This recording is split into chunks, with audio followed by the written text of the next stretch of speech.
This is episode 5 of the Lippin Putts Podcast here in the Better Rate Mortgage studio, presented by Woodward Sports. I'm Nick Leach, joined by my guy, of course, Sam Palmer. We're back for another week. 5. We've been doing this for over a month now. Yeah. Like we've been doing it for like 3 and we're years. officially in the summer. I think last episode posted after it had started summer, Correct. but we are officially in the summer now. Which is weird because it feels like it's been summer Exactly. forever. Yeah, it literally does. That's how it feels in Michigan. Well, Memorial Day is like the real start of summer. Yeah, but at the same time too, like I also was talking to someone today. I was like, I felt like it was just like middle of winter, and I was at this house party in January. So like, That's where it goes. getting old, I think that's part of getting old. Time just moves faster. Mm-hmm. So I don't know if too, like now that I'm not working in the golf business, like time, like the summer goes a lot faster. Yeah. Well, yeah, you're not working like 12, 14, 16-hour days that you used to. Well, and that's what like I saw someone post, like I'm friends with obviously like you and like tons of members on like Facebook, and I saw someone post like, junior golf. I was like, damn, those days were like we got to the golf course at 6:30 in the morning and then didn't leave until like 10:30 at night because men's league was the same day too. So I was like, as much as I miss like the kids and teaching golf to like youths, I don't miss those long days at all. No. That I'm like someone who complains if I have to work like 8 straight hours one day now. Yeah. Which is pathetic. Would you rather work like 4 days a week and have 10-hour days, or do you like the 5 days, 8-hour weeks? I would rather work 4 days a week and have 10-hour days. I think. I go home and still do work a lot, but yeah, no, the more free time I can have, the better, and I'd rather just clog it all up somehow. Yeah, I think eventually we're gonna get to that point in like American society. Like obviously it's happening overseas in places, but I mean it's like kind of proven fact that people are more efficient working 4 days a week. Yeah, no, it'd be curious. There's no way though. We got manufacturing plants. We got money making cars. Come on now. Come on. Well, that and then stock Here in the stuff. automotive. Well, Everything. Hey, we got machines making good point. those now. We just got to make the machines next. Yeah, that's true. We'll get to that. But obviously, we got a lot to get to this week. We had the Travelers Championship take place, and I'm kind of ashamed on ourselves for, not taking. I think we got a little echo going on.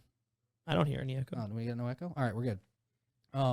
But I think we got a little shame on ourselves for not talking about the 7-hole playoff from last year at the Travelers. I know we talked about like Spieth's historic finish, but I think we didn't talk about like the finish between Cantlay and Harris English last year. I totally forgot it, but wasn't it like they both made 6 pars? Yeah. And then Harris English finally made a birdie or something. Yeah. But yeah, I did totally forget. But it gets a good field. It's just a forgotten tournament, and we'll talk about that. But then we have with the Kpmg Women's PGA. We also forgot about that. Like one of their majors. It was a busy week. Yeah, it was a busy week. So we'll obviously touch on those aspects of it. Specifically a couple late collapses in both tournaments that we'll obviously want to talk about. But then LIV Golf Portland's upcoming this week. We have the Irish Open, the John Deere Classic, basically Pga Tour's 5th major, and a loaded field at the John Deere Classic, which we'll get to. Tons of fun there. And then just a few other items, but that's kind of where we're going to go with this week's episode. Compared to some of the most previous ones, it's not going to be as loaded, especially being that we're recording this on a Tuesday in the Eastern time zone. Not all of the Portland stuff has been released, so we have information we have between how the PGA Tour responded to them, as well as then like what to maybe expect this week, but we'd like to have a little more between what the teams are and the redraft and everything along those lines, which maybe we'll have our own thought processes on what's going on with LIV because of that. Yeah, I think, I think we've all kind of done more of our own research and listening to people talk about LIV, and obviously, like, you see what, like, they're trying to do. I feel like a little bit of my opinion shifting to one side, I guess, more so than the other, and we can talk about that, too.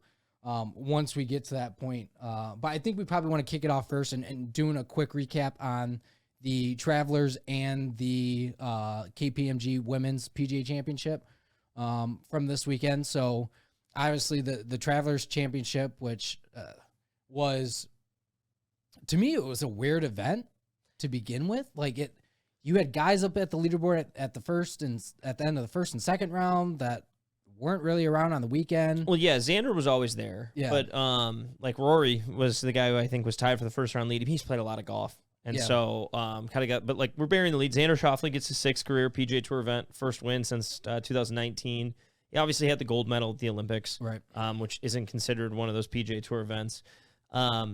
But I think yes, like Schauffle birdies the 18th hole on Sunday to win. Wins by 2 over Sahith Theegala and JT Poston, the Postman. But it's funny, it's like a classic Xander win where yes, he birdied 18, but I feel like he didn't go and get it. Well, he was more giving it. Well, and the guy that was getting it, Sahith, our boy, who fucks. He played essentially the 17 perfect holes up until 18. And I think anyone that's trying to get their first career win, or even somebody that's trying to break par for the first time, or just trying to shoot a career score, had the worst situation happen on the 18th hole. All right, so let's set the stage first to start. So specifically what happens is Xander Schauffle, he's around 18 under basically. Sahith Theegala has gotten to 18 under and has having a really good round of golf going along. Hits a great tee shot on 17, which is, basically a hole where the second shot's going over water. You kind of lay up to the water, and his ball lands in a divot, which if we really wanted to have a fun debate, we could talk about if people should have free drops out of divots. Everyone probably knows my stance is no, screw that.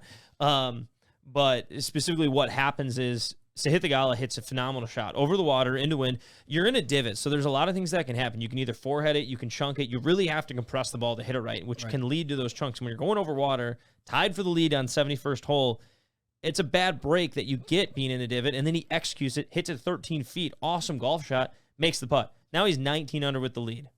Xander ends up, I think he's 2 groups back, hits it on the green, 1 group back, hits it on the green. Not that close, ends up making par.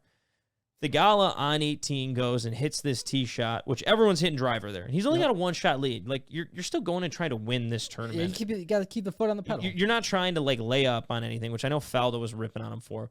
But he hits a tee shot, hooks it, and bounces into the bunker right against the lip. And so one, was it the best tee shot? No, he hit it in the freaking bunker. Right. Bad break to get stuck to where he's in this part of the bunker where he really can't get this on the green. And him and the caddy go in this long debate of what are we going to do, to the point where he's almost freezing up Xander. Xander's sitting on the tee for I think it was 10 minutes before he hit his tee shot. But you can see through the conversation with the caddy's like, hey man, if you can't get this on the green, chip out. There's no sense in going for this. He was about 100, I think 30 yards or so, 100, it might have been closer than that. But he's like, if you cannot get this on the green, then just chip out. And in Theegala's mind, where he was at was he goes, hey, I think I can at least, worst case, hit this into the hill and it'll just trundle forward to 50 yards. The one thing he said in the press conference after is, what I cannot do is blade it. Yeah. Because if I blade it, there's a little bit of a lip. It'll hit the lip and come right back. What did he do? He bladed it. So then he spends 5 minutes making another decision what to do.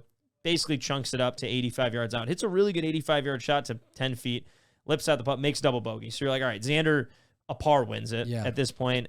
So once he gets up on the green, Xander freaking pipes his drive, has about 85 yards in on a 450-yard par 4 up the hill, and then hits his wedge shot to 4 feet, makes the putt. Sick birdie, but I'm just if Theegala is gets to 18 under and he just has to par, I don't know if Xander makes that birdie. Well, because it was it was deflating. I mean, yes, it's a great win for Xander Schauffle. You can't take that away from him. Regardless, winning on the PGA Tour, we've seen, Schauffle's a big guy that's been talked about for a long time now. And you would think he's won more than 6 times on the tour, kind of with the spotlight that he gets, right? Mm-hmm. So from that standpoint, it's it's a good win for him. But the way the Sunday was setting up, it was, you kind of didn't get the finish you were hoping. Even if you would have gotten into a playoff, that would have been just as fun as well too. Yeah, well, and I think it's to the standpoint of it just felt like it was such a deflating loss, and I don't know what a lot of people when watching it Theegala shows a lot of emotion. Yeah. He's a newer guy on tour. He was obviously competitive at the Waste Management, but he kind of got a lot of fans there. Not to say Xander doesn't have a ton of fans. He's just kind of boring. Nothing against him. Really exciting to watch actually play golf, but there's not a lot to him. Right. Yeah. And so I think a lot of the people probably wanted Theegala to win. It'd be his first career PGA Tour event. Kind of learn from the Waste Management. And correct me if I'm wrong. I'm pretty sure it'd have been the first-born Indian player to win on the PGA Tour. Yeah, I don't know if Arjun Atwal or does Anirban Lahiri won? He's Indian. He is not. No. Okay, so those are the only 2 guys who I know have really been on the tour recently. So would have been a huge deal. Yeah. And I mean, he obviously in the presser said, "Man, this one's gonna freaking hurt." Like it does. You made double on the last hole to lose. And I think with him speaking like that after the fact, like he shot, like he fell to his knees after he lipped out the bogey putt on 18, and like seeing that emotion, like, I mean, not that we're like super like you and I aren't very stoic guys. We're not very like serious. Like I feel like we kind of like. We're very open, like with who we are and like wear our emotions on our sleeve a little bit. Like we're not afraid to say like what we think or what we feel. So from that standpoint, I appreciate the gala like coming out and say like that's gonna hurt. Like because people can relate to that. Like again, like you take that any instance throughout your entire career of just playing golf in general. Like you think you're gonna come out and have a career day, and that's something like if I was even par, like I've been even par before going into the last hole and I've made a bogey. Like, and ultimately, like, that's not playing on the PGA Tour, but it's just the passion for golf of, like, you know something's right in front of you and it slips away. You can easily relate it to your own game, whether you're trying to break 100, 90, 80, beat someone you're playing with, shoot your first under par round, something like that, to where on the last hole, this is what I have to do. For him, it was make par. You know, does that secure you the win? No, but it would most likely have secured him at least a chance in a playoff.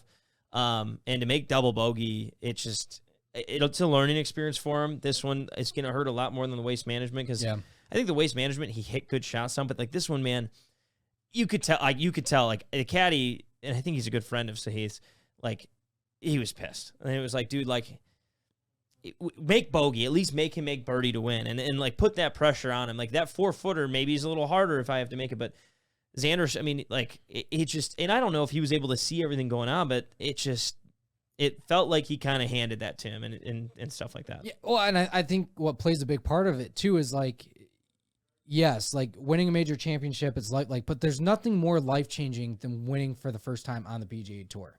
Like, and you go back to the U.S. Open a week ago, like Matt Fitzpatrick is a guy that's never won on the PGA Tour up until his U.S. Open.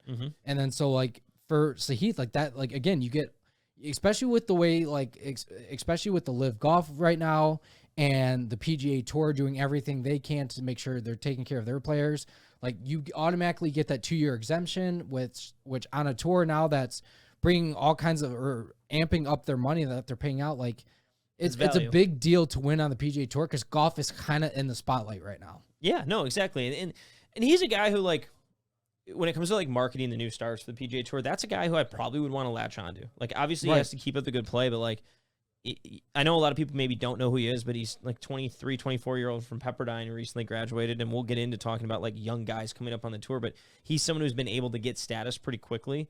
Like he's a guy I'd want to market, and it's tough to not win, but at the very least, like the tournament, I mean, I kind of want to go down the leaderboard and talk about specifically like who Xander was paired with. For me to go down the leaderboard to find him. I know I did do the same thing too. Let's see. I have to do like a control F on this. Yep, T13. Oh, T13. Okay, so I thought he was much worse than that. I mean, he shot 6 over. Yeah, it was about as bad as you could possibly get. Patrick Cantlay, who got to within 1. So I think Xander basically had a really good first and second day. Cantlay had a good first and third day. Was 1 back. 2 really good buddies who like playing in this final group. And again, if you're the PGA Tour, man, like since LIV started, like it's a pretty good marquee grouping for the final one. Like they're at least not sitting like, we've had 3 great tournaments so far since this whole thing happened, from emotion, from energy, from finishes. But man, like Cantlay chunked a shot on a par 3. I think it was the 11th. It was 117 yards to the water. He barely made it to the water. Yeah, from 180 yards out. Like that is not something a professional golfer does. Well, it was something in the air. Like Rory came out, I think shot 62 the first day, and then was rolling for the front 9 of day 2, and then all of a sudden, what was it, the 13th hole, I believe it was? Yeah, made an 8. Yeah, he got to 13 under on Friday, and finished the tournament 9 under, but like never sniffed it after making that quad. Yeah, it was weird. And then like Jordan Spieth was 5 over in the opening round, I believe. Missed the cut, and like he hit a tee shot that like there was a viral video going around. Like he hit a tee shot and was like before the ball even hit its apex, was going back to Michael Greller and looking for another golf ball, which we've all done. Yeah, I mean we've definitely. But we're not professional golfers. Yeah, but we're not. Yeah, exactly. But like this ball was so far left.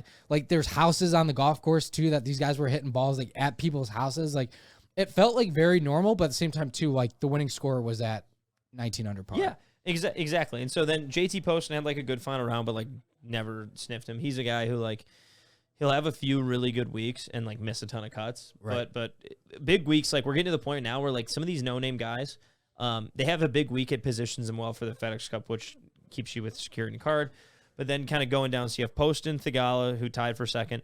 Fourth place, which is kind of another, probably like a bigger story from this, is Michael Thorbjornsen. Jesus, Thorbjornsen. There's no way Michael Thorbjornsen. He just finished his sophomore year at Stanford, an amateur in the event. Finished 15 or finished the week at 15 under, fourth place finish. So I was flirting with the top of the leaderboard pretty much all week. Doesn't win any money. Doesn't get any of that stuff. He actually at one point on Sunday was one shot back. I think 7 holes to go, went bogey and then parred out. To finish at 15 under. But like awesome week for him. Yeah. And it's like those are stories that we like to see. And like kudos, I think, to Travelers. They've always done a good job getting like proper sponsor exemptions and amateurs into the field. Patrick Cantlay shot, I think, 61 back in, I think it was 2011 when he was still an amateur. But like there's guys who like they're not just giving it to an Omar Yoresti. Or I could go down a list, which I have that for later. I can't, we'll get to my rant. But like, that's an exciting story, and that's marketing the new upcoming talent, which other sports tend to do. Now, are they doing it with college players who are amateurs? No, because they can't, because it's different. But like, you can easily do that in golf, and any amateur golfer, if they get an opportunity to play in a PGA Tour event, like a top-notch player in college, why would you not go do that? They're gonna go do that. So like, shout out to him. Just pay attention. I mean, he's obviously gonna go back for his junior year, but like, he's on Stanford. They're a top-notch team. He's probably going to be one of the favorites to go to, PGA Tour U and earn some sort of exemptions further down the list. But then a few other names. Kevin Kisner, bad Sunday. He hasn't really been playing well, though, so top 10 finish for him is nice to know. Just another big name. I don't remember, but I remember, excuse me. I don't know if you remember Nick Hardy. Top 10 again. Another name I've just, like, this guy's coming up. He's coming up, and T8, back-to-back top 10s between the U.S. Open and now the Travelers, and he's going to the John Deere Classic and might be like the third biggest name there. So. Your boy Brian Harmon, baby. Cockbite was there? Yeah. Oh, I didn't even know he was in. He was right there at T8 as well. And then you got Scotty Scheffler, T13. But either way, I mean, it's a fun event. It's just with a lot of golf going on, a lot of things going on, it kind of has fallen to the wayside. Who'd you have winning last week? I couldn't even tell you. So mine was interesting because I had Keegan Bradley winning. So Keegan Bradley finished T19. So, but I'm pretty sure on Friday he made the cut like either on the number or just like one under the number. And then eventually got it to like, he got up the leaderboard. I think he got it to T13. Really? Or T19. He got it to 9 under. Like he was 3 under on the last day, but I think he had a really, really good Saturday, which I was cracking up to see because, I mean, on the episode last week, I sat there and said all my picks always make the cut. So he didn't let me down last week. Did I choose Davis Riley? No, I can't. He was T64. He's gassed. He's got to be cooked. I feel like you picked someone that didn't make the cut.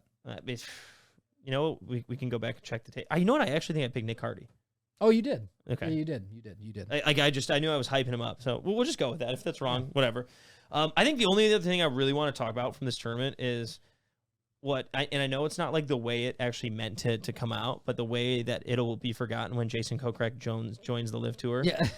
His last hole, he's in like a 50-yard bunker shot, blades it across the green and out of bounds, and so goes up and sees his balls out of bounds and decides he's like, I'm not going to make the cut. I don't want to hold up any more play anymore. I'm going to basically just walks off and it gets DQ'd. But it's funny, like, he'll just be like, he just walked off, said, fuck this, I'm out. Yeah. I'm going to go collect my stacks of cash from the Saudis. So I thought that was funny. But. Yeah, I mean, what a way! Like he was already a guy that I think that's like a mic drop. Yeah, I mean, he was already rumored, and like, if that's like the end of like your PGA Tour career, like, I mean, what a way to go out, I guess you could say. Yeah, something to hang your hat on at least. Yeah, like you went out the cool way, or I don't want people probably. I broke up with you before you broke up with me. I mean, people are calling him a puss or a low life for handling himself that way, but like, I mean, whatever. Yeah, no, and that's where, like, again, like, I think the logic was there from, like, hey, I'm not going to go back and hold a play. Like, I'm out anyways. I'm not going to get any money for this, whatever. But it will always be perceived as that, which is funny. Yeah, no doubt about it. And the media obviously is painting the picture exactly how they want everyone to view him, which, I mean. But either way, I mean, again, it pains the Thigala thing. I mean, he's playing this week again. Poor Sahith. Yeah, but he'll fuck soon. Yeah. I got a question before you move on to the women. To the women. Do you like seeing events like this end at like 19 under par? I guess my thing is like I don't mind it. But it depends on like I like fluctuation, and so the problem I'm gonna say I have with it. Like before that, you weren't that high up, so I was okay with it. But like this week's the John Deere Classic, it's probably going to be 15, 16, 17 under. Then you're going to have the Open and the Scottish Open, and I think the Open's going to be like 20 under because it's St. Andrews. Not that it's like a bad place. They're going to tear it up if it's not windy. Right. And then you come back and you have the Rocket Mortgage Classic. You have the Wyndham Championship, and so like there's going to be a consistent ones of these, which I guess fine. Like par's irrelevant, I guess, but. Yeah. I like seeing. I just think it. John Rahm said it best at the Amex earlier in the season. It's a fucking putting competition. Then, yeah. Basically, when guys are hitting on the green, everyone's hitting it to 15 feet. Like it's just a matter of who's making the putt. And I think it levels the playing field a little more from some of the guys who are much better than others. So, I don't know if that answers your question. I mean, to me, it's like I look at how much fun like the U.S. Open was, right? And I know you can't put the standards to a major championship. But at the same time, too, like, when, like, birdies and elos and stuff are a premium to come by, like, that makes, I feel like, the anticipation of watching the TV that much better. Mm-hmm. And so, for me, it's like, I get they're only playing, 6,800 yards this last week. Like, I can't go out there and shoot, like, I've said it before, I have yet to shoot under par. Yeah. So, like, for who am I to say, like, it's, when you look at it from that, like, hindsight, it's crazy to see what these guys can do from, like that standpoint, like 4 days in a row, like to get it to 1900 par is just like unfathomable, at least for me. So I don't know, obviously, and I think that's kind of like the conversation about the product that the PGA Tour puts out. Like we want to see these guys, like the best players in the world, kind of struggle a little bit. Yeah, but it's hard because like it's not a bad golf course compared to some of the other ones that they'll have. Like I think it's a good course. And it's a tournament that they've had a lot of history at, so they're going to keep going back there, and it's cool. I don't know if it's making more par 5s, par 4s. I don't know if it played as a par 71 or par 70, but like maybe you do something like that. I don't know. I mean, part of it's just these guys are fucking good, and like when you go to some of these courses that's probably rated in like a slope of like 142 still. Yeah, 6,800 yards. Where like that's a damn hard golf course, and they're still shooting these scores. Like that shows you how much better these guys are. Yeah. So do I have a problem with it? No, but when it gets consistent after a while, it bothers me. I like when like barely double digits wins. Yeah, like anything under like even right around 10 under or less, like that's a sign of like the golf course held its own. Mm-hmm. And the players obviously like just played well who won, right? Yeah. Like so to me, you look at like these golf courses, like it's one that's been on the circuit for a long time too, that they eat up. They hit a lot of wedges into greens, and again, it's not the most entertaining thing in the world, but is what it is. Yeah, exactly. Kind of something we got to deal with. Yeah, but so I guess moving along, one of the 5 majors in women's golf, the Kpmg Women's PGA at Congressional. First time we've seen Congressional since Rory McIlroy's boat race in the U.S. Open in 2011. Yep. I think. In-Gee Chun wins, if anyone's ever heard of In-Gee Chun. She wins at 5 under. I could say a bunch of names. I'm sure majority of the listeners won't know, but Lexi Thompson's kind of the big name in women's golf, or one of the big American name. In-Gee Chun won her 3rd major, came out to an 8 under first round. Like actually, like went off. Like that round was incredible based on everything I've heard from how long the course was playing and everything. Well, that's what I was gonna say. It's funny to we were just talking about course length. Like I believe the women were playing from 6,800 yards as well. Yeah, on that Thursday round. Another podcast said it was playing 6,800 yards, felt as if it was playing 7,200 because it was kind of wet. Yep. And then, like, if you equate that to, like, how far women hit the ball compared to men, that'd be like men playing 8,600 yards. Jesus. And she went and shot 64. Like, which, I think when it's ton of fun watching the women play is when you get to see a lot of their skills and, like, they're hitting shots that, like, you and I can kind of relate to a little more. Yeah. So a little too far, but, like, either way, that 64 was insane. She goes 64-69, has a huge lead. In-Gee Chun. That's literally the perfect round. I don't know. Like, I don't think anyone else could have played a better round. Like, that's a perfect round of golf. Yeah. So she's 11 under though going into the weekend. Shoots 75 on the weekend to win by 1. Yeah. And she was actually got down to 4 under and made a birdie coming in. But she wins by 1 over Minjee Lee and Lexi Thompson. And if anyone knows Lexi Thompson's stories in majors, she's played in 50 of them. She's 27 years old. She's played in 50 majors. Like, she's been within the women's game of golf since she's been like 14 years old. She's been a notable name. Kind of was on like the Michelle Wee track, if anyone remembers that name. Like, she's been there. She's only won 1 major. But I think it was last year she had a 5-shot lead on the back 9 of another major at the US Open and collapsed. Yeah. Didn't win. This one, obviously, she makes a birdie after missing like a 2-foot putt on 15. She birdied 16. Or excuse me, she missed a 2-foot putt on 14, birdied 15, which was like one of the hardest holes. So she's 6 under. The next ones are 4 under. She bogeys 16 and 17 to end up losing by 1. She got close on 18, but it's like there is so much scar tissue with her right now. And again, it's another story of just like, it is so freaking hard to go and win and do something you like accomplish, whether it's a personal goal. I mean, she has scar tissue in the absolute worst possible part of the game too. Yeah, like it's not on her driver, it's not on her irons, it's not on her wedges, it's not even on her putting outside of 10 feet. She cannot make a 4 to 8 footer if her life depended on it in a situation of when it matters. Well, it's even like it's like 2 feet. Yeah, like she gets the yips. She had what I think 2 putts that from inside of 4 feet that did not even hit the hole. Mm-hmm. I can relate, and I mean, it was missed considerably. Yeah, like she's not even Lippin Putts prodigy. Like she doesn't hit the hole, so she can't lip the putt. To me, like if I was her in those situations, I would walk up and like, you know how like you walk up sometimes when like someone says like, oh, that's good. And you walk up and like, you just whack the ball like as you're balance, going. Yeah. Like you just walk by, and I would do that if I was her at this point. Yeah. Look, I don't know if you don't come out and say you have the yips if you have the yips, but like I hate how she putts with a glove on. Like just take it fucking off. It's not working. But like I had the yips in college. It's a miserable thing to deal with because it puts so much pressure on every other aspect of your game because you're like, fuck, for me to make par, I have to hit it to 15 feet because there's still a 20% chance I 3-putt from 15 feet. Yeah.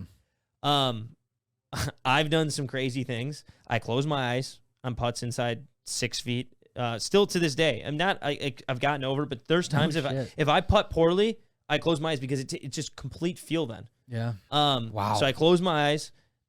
I've done rounds where I've done 3 different grips between claw, crosshand, normal, just because you have to find something that's comfortable. But I'm totally with you. Like, it's 2 feet.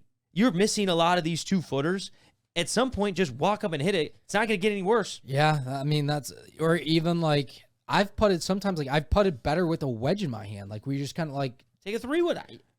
I would go to drastic measures at this point in time. And like, unfortunately for her, the broadcast, that's all they were talking about too. Like down the stretch was like, all right, like, yeah, like we know she's going to hit a good drive. Yeah. We know she's going to hit a good, like they knew she was going to hit good shots, but like you got her to like that range of like 4 to 5 feet, or even like you said, 2.5 feet. Like it was no guarantee, which is insane to say for a professional player. Mm-hmm. No. And she hits the ball like as good as the men do, like from a distance, like not the top echelon of the men, but she hits it fucking far. Outside of her putting, she's almost a perfect player. Yeah, but it's like, and she practices all the time. But again, it's just like, there's books on it, and there's a great Real Sports with Brian Gumbel. If anyone has HBO, they can go watch on the yips, and it was with a pitcher. I don't know the name of the pitcher, but he had issues throwing the ball to first base. Like trying to pick guys off. So guys would take massive John lead off. Lester. Thank you. Mm-hmm. And like you could lead off. I mean, it was like imperative. There is something wrong, and I did a lot of reading because of from Dr. Bob Rotella, the putting expert, because I had this in college. I went to the belly putter. I did all those things.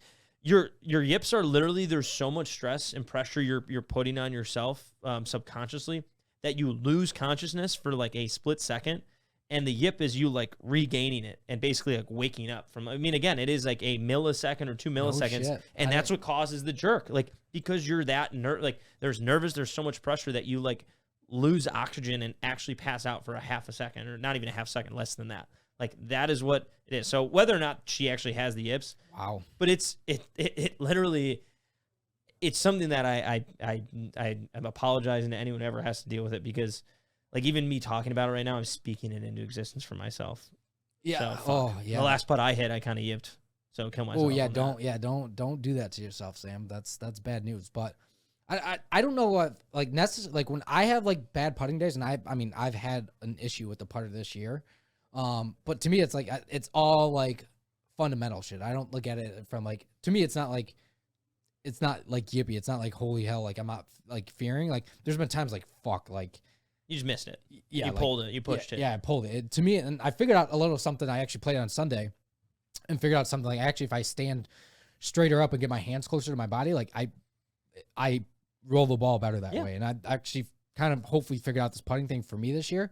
But for her, like I would like if I was her, I would take that glove off. I would start doing something like that you've never done before. Like but the crazy thing is she putts pretty well from outside of 10 feet. Yeah, well, and it's one of those things that like you almost want to do something that distracts you from thinking that you have to hit the putt. And I'm not saying like think about something like else, but like I was one time told wiggle your toes as you're putting, because then you're like more concerned about wiggling your toes instead of like you're not thinking about the putting stroke and thinking about how don't yip this. Like anything you can do to get your mind off of basically the thought of shit, this has to go in type thing. And so I don't know. I mean, it's hard to watch. It's like Will Zalatoris-esque, but like Will at least makes the freaking putts. Right. And it was just interesting. But either way, like the golf course was awesome to watch. Yep. Mm-hmm. It's a cool event. It'll be interesting if the men do get to go back there. I think like they have a Ryder Cup scheduled in like 2040 or something like that. But we'll see how that goes. It's a cool course. Women's majors. Fun. Inji Chun wins her third major, which didn't even know she had one. Yeah. And it sucks for her because the storyline's more about Lexi Thompson, and that's how. And that's what it's going to be, American media. Yeah, and that's LPGA market. That's kind of like their biggest star essentially on tour. I guess one last thing before we move off the women's event is they showed a comparable career through their first like 50 majors. I saw this. Did you see this? Yeah. It was her against Phil Mickelson, and the numbers were eerily similar. Like only one major each. Bunch of top 10 finishes, bunch of top 25 finishes. But like and I think they each had like 4 or 5 like second place finishes in majors. So, hopefully I'm a big fan of Lexi. I hope she figures it out. I've been following her for a long time now. So I think you can say the same thing. That's a person that like, I think it's probably a big reason why we both tuned in on Sunday. Yeah. I mean, she was, she was equivalent to a Jordan Spieth, Justin Thomas, the same age as they were coming up in the women's game of golf. Yeah. Except when you're as good as she was, she turned pro so early. She didn't go and play college. She didn't wait to develop. Like she was ready to play with these women at like age 14, 15 years old. And so she's been around for a long time. And in the women's game, obviously the careers they're shorter. They usually start earlier and they end earlier. So you don't know how much longer it is, or maybe she want to keep playing, but like that's a fuck ton of scar tissue to keep building up. Yeah, well, and I guess the last thing too is like she's getting criticized because she left the event. No media. Yeah, without doing any type of media coverage too. So there's speculation she could go to LIV. Could you imagine? I'm like making a joke about that, but like people are like, if there's any woman to do that, like not saying like she would take the money, just like that would be their name that they'd want to go after. Yeah, but like what was it? Carrie Webb, I think, might have came out and said, like castrated people for. Well, she kind of brought that to the forefront. Like if like LIV does come get some of these women from the LPGA Tour, like she said, like they're gone. Like there's nothing the LPGA Tour can do to save them. Yeah, well, not only that, I think the other thing is like. And I think this is a good time to like pivot toward what the PGA Tour respond. But even before going into that, like having all these players spread kind of out across the world, fracturing the golf world, which I think it's taken me a little bit to realize, like, you now have all these different tournaments. And like, let's think of like this upcoming week. We have the John Deere Classic, which like normally doesn't get a great field, but like really didn't get a good field this year because obviously you have the guys who are going to play in the LIV event. Not that all of those guys who were playing in the LIV event would have played in John Deere, but you still have that competitive. You have the Irish Open, which is an awesome. I really enjoy that event in Europe. Again, a basically field that's been wilted away. I mean, you have Shane Lowry and like Seamus Power are the big names there, because again, some of these guys have gone to LIV, and the European Tour is just suffering from. We'll talk about it. It's so hard to consume all of this golf because there's so many different players, and like not everyone wants to go consume. Not to mention the Corn Ferry Tour, like there's just so many things, and so I think Kari Webb also is like saying like, hey, like we're like they've gotten a lot of momentum of people starting to follow along the last couple of years, and I think Mike Wan, who's now the CEO of the USGA, has done a really good job of bringing that tour up, but like it cuts into more ability to watch and follow them because they inherently know that people aren't going to follow their product as much as maybe LIV or some of these other big names. And so just less eyeballs are going to them, which again, it impacts how we're going to be able to watch them moving forward. Yeah. So, I mean, again, World of Golf, it's in a very interesting place, and it only continues to get even more crazier, especially with the announcements from LIV Golf after this week. So obviously we had the rumors going around. We knew Matt Wolff was going, but they made it official, on Monday? I think on Monday, because he was playing at the Travelers this past weekend. So it became official on Monday. Matt Wolff is going to the LIV Golf, but that was a name that we said. Yeah, I thought he went like 5 weeks ago. Well, he was in the video for their hype video essentially. So a lot of people knew he was going just because his likeness and everything was being used in their video. So that one wasn't really shocking. Bryson DeChambeau is there this week in Portland. Patrick Reed. So it's essentially the American debut for LIV Golf, and they have those guys there now.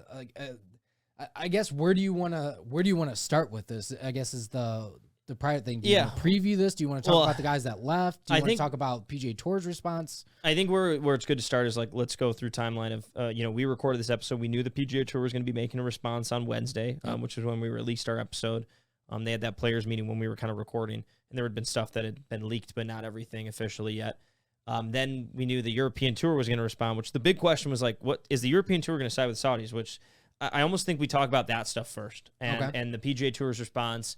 They came out with the alliance. Basically, the European Tour said they're siding with the PGA Tour. They're not banning players; they're going to suspend them. And then more stuff came out. But I guess to start with the PGA Tour response, and it's a work in progress. We'd like to say that it's a work in progress because they're still doing this on the fly. But basically what they did is they're going to limit the amount of guys who qualify for the FedEx Cup moving forward in a couple of years. 2024. 2024, only 50 guys will make the playoffs. Next year, only 70 will make the playoffs. And so those 50 guys will then play for the normal FedEx Cup playoffs. But then they're also going to have in the fall just a random 3 tournament series, no cut event where they're going to be funneling these top 50 guys for the season money. So you have to earn your way into that, and then you're going to get paid for it, obviously. I'm curious if what they're going to do with those 3 events, because right now it sounds like, hey, we're just going to do the same thing LIV is. We're just trying to get these guys who at least earn their way to make this money to get there. Yep. But what I'd like to see is them do different stuff, especially if it's not going to impact the season. They're going to limit the FedEx Cup season to starting January 1st and go through. That fall part is completely gone. Yep. So the question mark right now is okay, what happens to the guys who don't qualify for the FedEx Cup? Those, you obviously set, 51 to 125, and then even you obviously have the 126 to 200 who went to the Corn Ferry Finals because they've eliminated the Corn Ferry Finals now. Yeah, so this is where it gets really confusing. But now you have these guys who basically are going to play other tournaments to vie for status and better can improve their status for the upcoming PGA Tour season. Again, that stuff will be defined. My concern with it is we're now even going to have more guys who are going to have some sort of conditional status, limiting what some of these younger guys can get access to on the PGA Tour. I'm just saying that out of speculation. Obviously, nothing's come out just yet. So that's what was released. And the PGA Tour said we're up in the money in, let me see these events that they had, in 8 different events. The Century Tournament of Champions, which is only winners, so it's 30 guys. I love that. One of my favorite events. The Genesis Invitational up $8 million. Arnold Palmer up another $8 million. Players Championship up $5 million. Match Play up $8 million. Memorial up $8 million. The St. Jude Classic up $5 million, and the BMW Championship up $5 million, which those are the 2 playoff events. So they're increasing purses. Which then everyone's like, well, Phil was right. Obviously, they had all this money. It's there's a lot of other things that go into it. Correct. But that was kind of their response, which at surface level, when I heard it, I was not too excited. and I've been able to digest it a little bit. And then there was announcements made today that has made me lean a little more. I even told you earlier, I was like, I'm getting ready to make a rant on this, but they literally, not that they were listening to me, they like release stuff. And they're big fans of the podcast. Yeah, of course. And they're listening. They're thinking about hiring us. No. Yeah. So, but before we get into that, Friday, European Tour comes out and says, guys who are going to be playing in these events, they will be suspended from the Scottish Open, which is a co-sanctioned PGA Tour and European Tour event. Means you can basically get points on both tours, the Race to Dubai and the FedEx Cup. But they're going to be suspended for that event, so they can't play. They're going to be fined €100,000, which is a pretty good amount of money. Yeah. So that obviously doesn't, it's not something that like is going to impact Dustin Johnson, but some of the guys who are currently on the European Tour, that's a big impact to them if they want to keep playing on that tour. So that was basically like the European Tour saying, hey, we're siding with the PGA Tour. So big deal there. So I think like now let's sit back and say like, what's our thoughts? Like, well, I guess I just did a lot of talking, Nick. Like, what are your initial thoughts on like what the PGA Tour came out and said? Their thoughts. So to me at first, it didn't seem like we've said it before. Like Jay Monahan hasn't really said a lot, right? And you're waiting for dominoes to fall. So I truly believe the partnership between what is called the European Tour now is the DP World Tour and the PGA Tour. That's really the first big domino because these guys in LIV Golf were applying to go to that tour and essentially try to get their world ranking points because what it comes down to is you need world ranking points to get into the majors. Usually the top 50 players in the world get invited to the World Golf Classic events and all the majors. So now it feels like the PGA Tour has players that are leaving balls in a vice, especially if the official World Golf rankings don't approve LIV Golf for world ranking points. So that's really going to be the deciding factor for all of these players moving forward. As far as being able to play in the majors, which at the end of the day, that's only thing anybody ever cares about is the majors. So that plays a big role. So to me, I think it not so much that we hinted at it, but we kind of did. And I believe it was either last week's episode or the week before, we said if the PGA Tour and the DP World Tour can get together and form some type of world tour, which it sounds like they're going to do now. Like I believe PGA Tour is going to commit 40% of, I guess, resources to the European Tour. Well, they own 40% stake in the European Tour. Correct. Now. They went from 15 to 40%. Right. And now they're helping them increase their payouts by the next 5 years is what they're going to try to do. So essentially what we're getting is not saying that we called it, or we predicted it, but we said there's a good chance that you're going to get a world tour out of this. Yeah. And it's almost like they're going to be a feeder tour kind of to the PGA Tour, which it's interesting basically. Yeah. So top 10 players in the Race to Dubai are now going to get PGA Tour cards. Yep. When it's all said and done, which for the next season, which is cool. Which I think is great. It's a new opportunity to go play. Yeah, you're going to see like now. I think moving forward, especially having these co-branded events, I think events like the Scottish Open could become bigger, which it has kind of in the last couple of years. Correct. Yeah, I think they maybe from a scheduling standpoint may have to move it around to get like bigger names because it's so close to the British Open. So that's going to be fun. I like the direction of. This was a huge win for the PGA Tour. I would sit there and say, like, the PGA Tour, this was pretty vital for the PGA Tour to negate what's going to go on with LIV Golf. And there's still a lot of questions out there, but, they're kind of sold their business model of, giving these guys millions of dollars at the end of the year after the FedEx Cup playoffs are done and over with.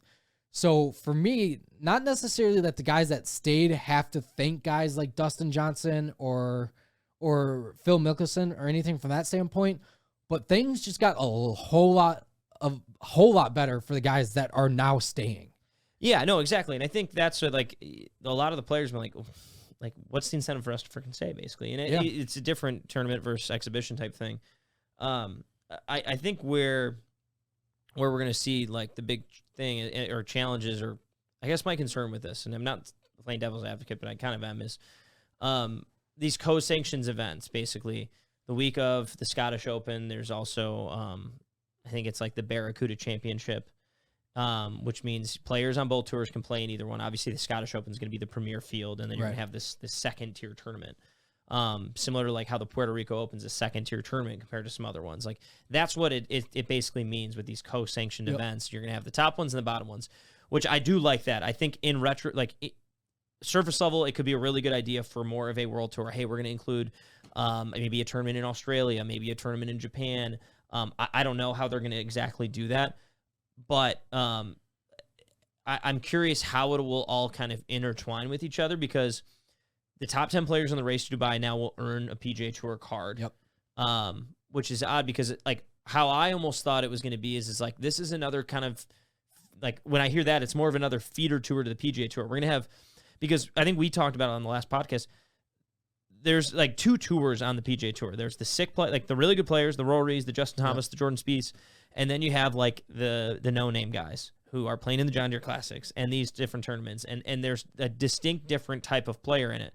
And so I almost think this is a stepping stone to a point where you're going to have the conglomerate, PGA Tour is this main place. Then you're going to have kind of this local centralized feeder tour in the Korn Ferry, meaning local United States. And then you're going to have kind of more of a local world feeder tour to the PGA Tour as well. That's where I think long-term it's going to go. Obviously, it's going to be a slow movement. And to get the PGA Tour, for the PGA Tour to get the DP World Tour on their side, they had to do this. But putting 40% stake into it, like, it's a big deal. That's a large amount, and that's a large amount of investment that they're going to do, and it's obviously making some consistent, thoughts between both of them. So it'll be interesting how that will all work. My only question is like last year, Colin Morikawa won the race to Dubai. So like, do you go the top 10 players who don't already have a PGA Tour card? I would imagine that's. And then what does that status look like compared to maybe guys who didn't make the playoffs or guys in the Korn Ferry? Like, that's another thing. So then another announcement that came today was from the Korn Ferry Tour, which is owned by the PGA Tour. And they came out and said, hey, we're going to give 30 players next year PGA Tour cards, which before it was 25. But we're also going to go back to Q School, and we're going to award the top 5 players who finish in Q School cards, which that had been eliminated since 2013. Basically, for you to get on the PGA Tour, you had to go through the Korn Ferry Tour in the past, unless you Monday qualified and earned status some other way. Which I thought was bullshit to begin with, but that's a different story, right? So they went back to that. But getting 30 players in is more status. Then, like, the next question becomes, because you had the Korn Ferry Finals that they got rid of. Before, it was players 26 through 75 played with players 126 through 200 on the PGA Tour, and the top 25 of those earned their way into the PGA Tour, which is how Victor Hovland got his card. So you have all these guys in the PGA Tour who some of them shouldn't be there. Shouldn't have status. William frickin' McGirt. Like, nothing against him. He's won a couple tournaments, but, like, he doesn't play that well. Omar Yoresti's playing this week in the John Deere Classic. Like, why are these guys getting in the event compared to guys on the Korn Ferry Tour who are much better and much more up and coming? And, like, that's where, like, I think my big issue lies, is my concern. Is it going to be even harder for these guys to get in? Because a lot of the Korn Ferry players, outside the guy who finishes number 1 on the list, who gets much more better status than everyone else, like, how are they going to be able to play in some of these bigger events? Or are they going to have to start on these like sub-tier PGA Tour events? Because what almost concerns me is now if you have the second lower level PGA Tour and this European Tour, which are feeding kind of into these premier events, and you have the Korn Ferry, like, how is that all going to work? And how are we going to not only value a guy like maybe Rory McIlroy, who has a bad year and his status comes down? I mean, it won't because he wins enough tournaments, but like guys similar to that level of play. It could be like a Patrick Reed right now, or, he's on LIV. I'm trying to think of a good example, but someone who's a good player, a major champion, but lost some of their game. But also seeing these big names come up from the Korn Ferry. I mean, to talk about 2 this year, Davis Riley, Cameron Young. Obviously you had Will Zalatoris, who kind of got stuck on Korn Ferry for much further because of the stinking the pandemic. Scotty Scheffler qualified through Korn Ferry, and but those guys, it took them a little bit to get up and running. So I just question how it's all going to work, and how are you going to have enough for all these different players to go around? Because a challenge you already have with the product is there's too many tournaments. And so now we're just going to add more tournaments, more things to follow, but like, there's just a lot to keep track of. And you're going to see it from a standpoint now too. Guys are like, well, maybe I'll just go to the European, even though European Tour only has 10 spots, like maybe I'll just try to go play over there because the strength of the field isn't as hard. You know what I mean? So it's kind of a lot to wrap your head around, like just seeing how it's all like going to play out. But like to your point, like not everybody is going to be a Rory McIlroy who's going to play elite level golf for a long time. Like, so it's kind of like the analogy from football, like running backs in football, like their average lifespan's like what, 3 years, if that. Like that's kind of very similar to guys on the like that play golf professionally. Like a lot of these guys only have like a good 2 or 3 years of golf in them. Like, and I think you're even seeing like, I mean, Ricky Fowler probably had what, 8 good years, but like hasn't really shown too many, like, yeah, he's made a couple cuts recently, but hasn't really shown any signs of like being able to turn his game around. And we've seen it, like David Duval was the #1 player in the world at one time and then just fell off the face of the earth. Like it can go very quickly. So like guys that like come out of Q school, and that's kind of my point. Like if you finish top 5 Q school, like you used to be able to go right to the PGA Tour. And then hopefully you stay hot enough, you get a win in your career and make a couple year career out of it, make a couple $1 million and at least support yourself that way from like what the grind was. So, as much as people want to hate the LIV Golf and everything that it's been, and we're going to talk here about it more in a second, but overall what it's doing for the PGA Tour, I think it's making a much better place for guys that are trying to come up through the ranks and guys that have been grinding for the last 4 or 5 years. Yeah, and I think it's accelerating. And then I think going right on to what you're talking about there is like, we're talking about a lot of different ways for guys to get to the premier tour, the premier golf tour in the world, which is the PGA Tour. And it's a little bit of a challenge right now because not only is it so hard to get on the PGA Tour, but then once you're there, it's hard to play in a lot of these bigger events, these, big ones, unless you really play really well early on. Right. So what they implemented, I think it was like 3 years ago, was PGA Tour University. And this is going to be my bogey of the week because I do think the PGA Tour needs to do a lot better at getting younger players up through the ranks quicker. Now, it got better with some of the things they announced today. I do think it gave them more opportunities. But in every other professional league, there's easy avenues for guys to quickly come up in the league. I mean, and if you like, we're relating it to the NFL because that's the biggest thing, but like, guys go and make an impact pretty quickly in that league. Now, it's a team sport. It's different. Totally understand that. But like what they did basically with PGA Tour U is they said players who are eligible to graduate, meaning you've been there for 3 years and you can either graduate early or you've completed 4 years at college, they have a ranking system. And the top 15 players earn some sort of status. The top 5 earn Korn Ferry status for the rest of the season, thus getting them into the Korn Ferry finals and stuff like that. Then 6 through 15 get some sort of conditional status as well as status on like Latin American Tour. So it's like cool, but like, what does that really fucking give them? Yeah. Like, and here's an example. And this is, I don't think this debunks my argument, but some people like might be like, this is why you're an idiot, Sam. Piercessen Kuti, University of Texas, he was #1 on PGA Tour U. Graduated this year, got status on the Korn Ferry Tour, played in 3 events. Missed the cut in the first event, T4 in the second event, and then won this past week. So cool, like awesome. Great story. Like he just made some good money. Like you'd think that's a pretty good avenue. Like Sam, you're an idiot, right? Well, if you look at the freaking Korn Ferry Tour rankings, he's not even in the top 25 yet, which means he hasn't earned a card on PGA Tour. Like that guy just went and won an event this season. In 3 events, he has a T4 and a win. Right out the gate. Right out of the gate. Like, how is that guy not getting status? Not to mention, if we want to complain about a guy who were a homer for James Pyatt, wasn't even in the top 15. Like, he's the U.S. amateur champion. That is the biggest golf event for any player coming out of college. That is the #1 thing you want to win. Yep. You should earn some sort of status from it. Yes, you earn a start in the Masters where you have to stay an amateur. You can play in the U.S. Open as a pro. You still have to stay an am for the Open champion. But, like, there needs to be an opportunity for top college players who especially play 4 years and, like, graduate, like, to quickly move on to the tour, especially as you're seeing LIV go and try to get some of these guys. We talked about James. He had nowhere to play. He's pretty much used a lot of his starts up. Yep. So it's either like go to Latin America or make some money on LIV Golf Tour and play with guys who are major champions and learn and develop. Like, We just saw the number 2 amateur in the world, Eugenio Chichara, I might be butchering that name, Pretty close. signed a deal with LIV Golf Tour this past week. He's making his professional debut because he said, this is better for me and my family. I don't really have as much status to go play anywhere else. Now, he would have gotten some starts, but he can't go play in PGA Tour U. I mean, he's going out early, but he couldn't do that stuff. Yep. So he'd have to earn it through his 7 sponsored exemptions, earn enough points to somehow play in one of these Korn Ferry playoff events or other stuff, and then play well, which, like, I just don't think it should be fully like these guys should earn some status based on how good they are in college and some of their amateur ranking points. Like, I get it. We're not just going to hand out starts to people. Right. Like, we're not going to do those types of things. But my problem that stems from this are other guys on the tour who are getting starts over them.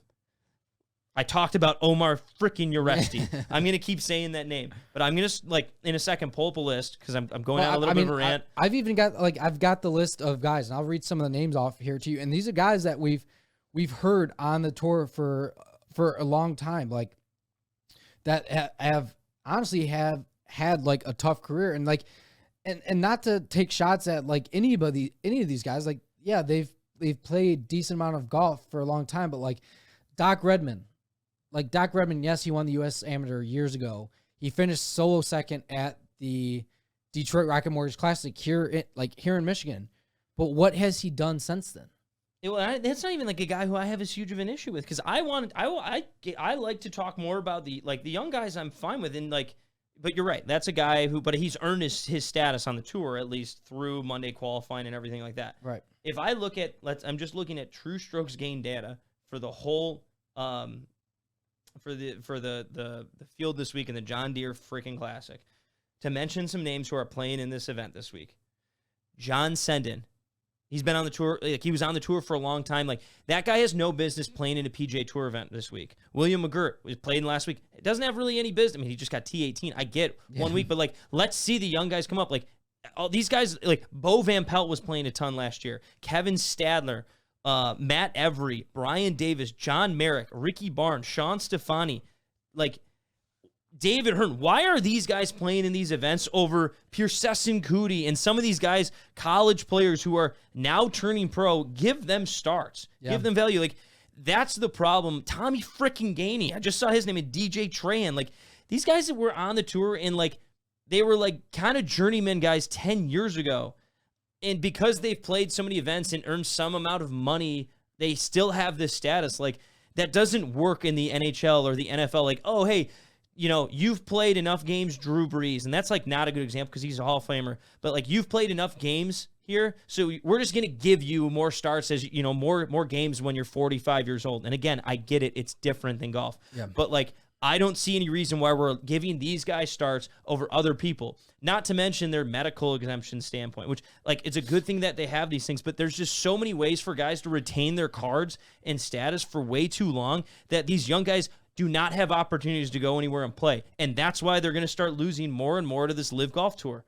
Yeah, and to me, like, I think one of the ways you can do it, and people are like, well, then you can't go to, like, some of these golf courses, but there's enough golf courses throughout the country that have 36 holes available. Or, like, I mean, we even seen, like, at, like, Pebble Beach, like, when they do the AT&T Pro-Am, like, they have teams and guys playing on 3 separate golf courses. Like, there's way to make these fields, like, have maybe 6 events throughout the year, go to a course that has 36 holes available, and essentially just make double the fields and put guys on both courses. You have your cut after the weekend, and then you call it good. But, like, you're right. You're going to have a major issue with trying to captivate these young stars and get them to the PGA Tour quicker. I mean, who was it from the weekend that they kept talking about?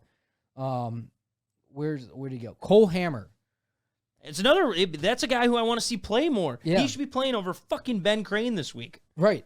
And nothing against Ben Crane. Yeah, but it's like, again, like, you want to captivate the young audience. You want to captivate guys that are essentially like your and my age, and, like, we want to see the younger players go on tour. I want to see a 19-year-old or a 20-year-old on tour with a chance to win. Like, having the Boardson. Yeah, I'm not even trying to get it right because I know I can't pronounce it. I'm dumb. I'll accept that.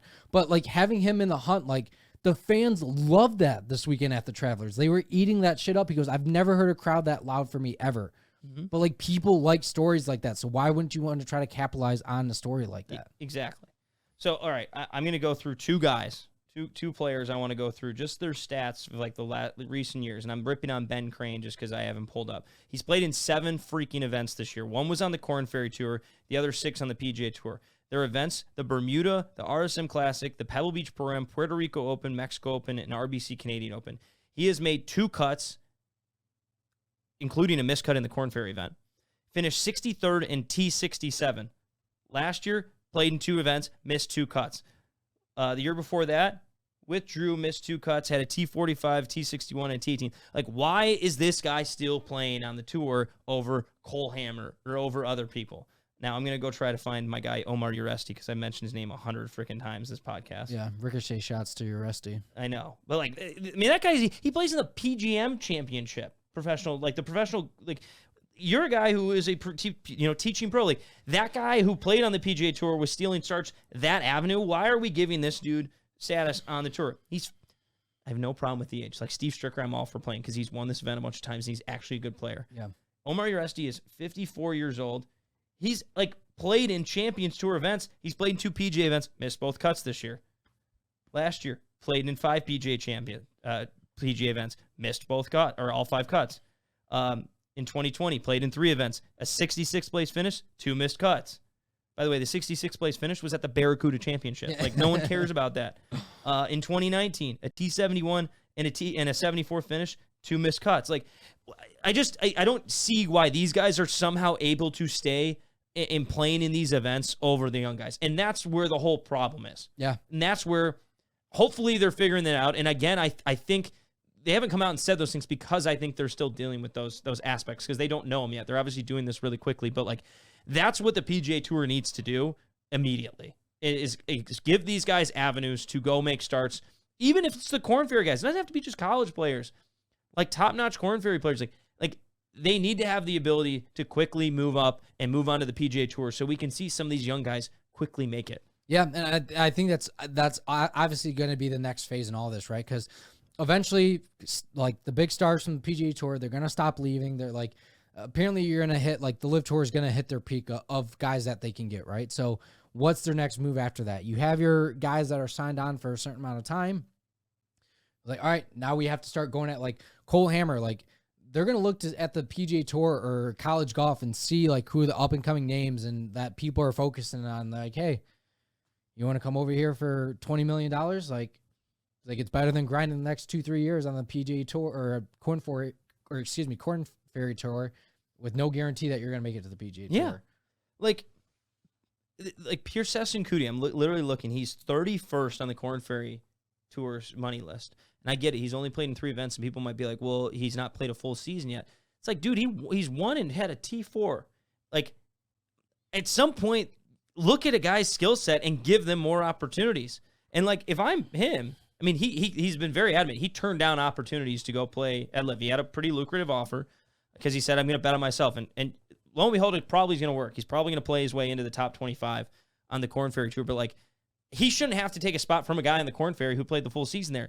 They should just get some status right away, these dudes. Yeah. And it's just like, what are we doing? Like, that's where I just don't get. You win an event and you go from 100, like, a win and a 4th place finish in a 26 event season.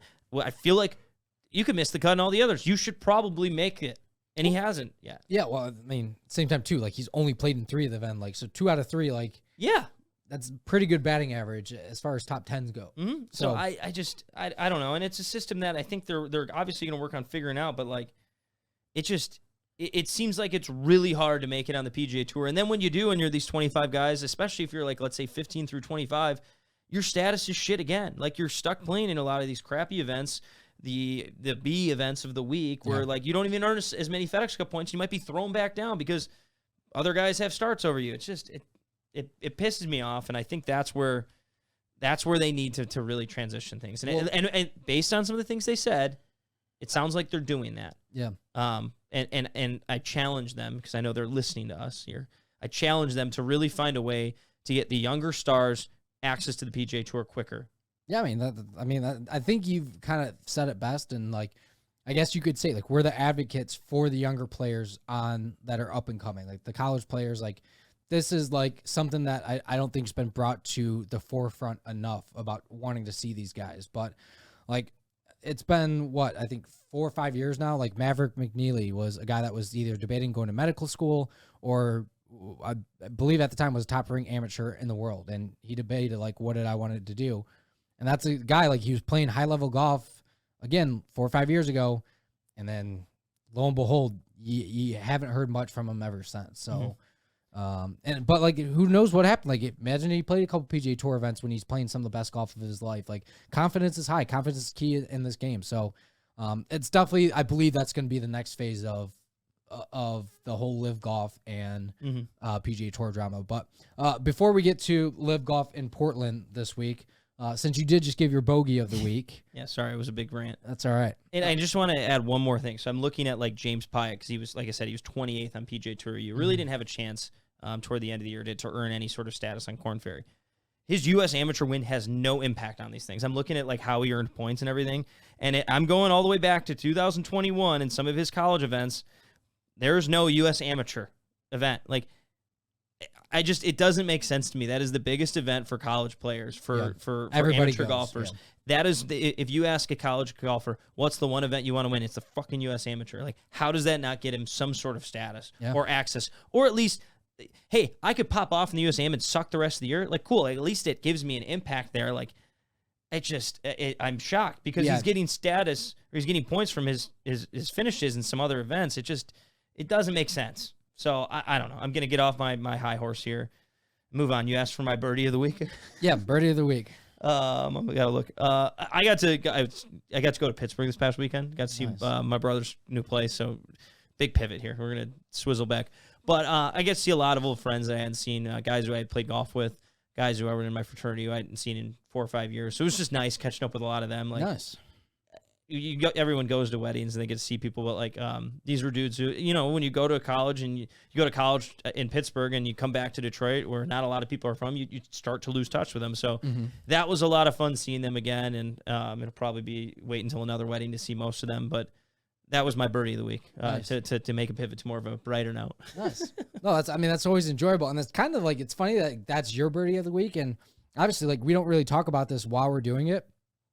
But like my birdie of the week is very similar. So my buddy Trey is having a kid in August, and so like obviously like you've heard of diaper parties, right? Oh yeah. Okay, so like this is a pretty new thing. I've said it to like older guys who obviously have had families and had kids. They're like, what the hell is a diaper party? I was like, well, you get together with your boys and you bring your buddy diapers, and everyone knows diapers aren't cheap and babies go through a lot of them. So you get together with your buddies and you bring diapers and you guys hang out, have a good time, like kind of like a boys' night type thing. Well, got together with a bunch of my buddies from high school that, we don't get together often anymore, kind of like what you just said with your college buddies. But we got together. My brother actually hosted it. We went to his house and we were playing basketball. We played basketball for like 4 hours. Uh-oh. And I haven't done that. I haven't picked up a basketball and played like even like 2-on-2 or 3-on-3 in 3-4 years. And like, that's like shit like that. You just forget how much fun it was. Like you always had all the time in the world to do that. And you never realize like at the time, like when those days are going to stop. So like looking back on it and like having that Saturday night, I just appreciate it. Like even like we brought drinks and stuff to have. And like, I didn't really even drink just because like one, you were sweating your dick off. Oh yeah. It was hot as balls outside. And like every liquid from your body was being thrown out, again, from your sweat. So like essentially like Sunday morning when I woke up, I was like hungover. So like it's kind of like a birdie and bogey like combined. Like my bogey of the week is getting old because like I did not drink Saturday night and I woke up like had a headache, my back was sore, like, and it was almost the equivalent. Like, I asked somebody, is like, would you rather just drink, get messed up on a Saturday night and then be hungover with a headache the next day, or would you rather like play basketball, have a good time, and then like your whole body be sore along with a headache from being dehydrated from how much you were sweating? Yeah, I would rather be body sore because then I just feel like I did something like toward what my body's going to do Correct. better. Now, I this is coming off for our weekend where I binge drank and partied a lot instead of worked out.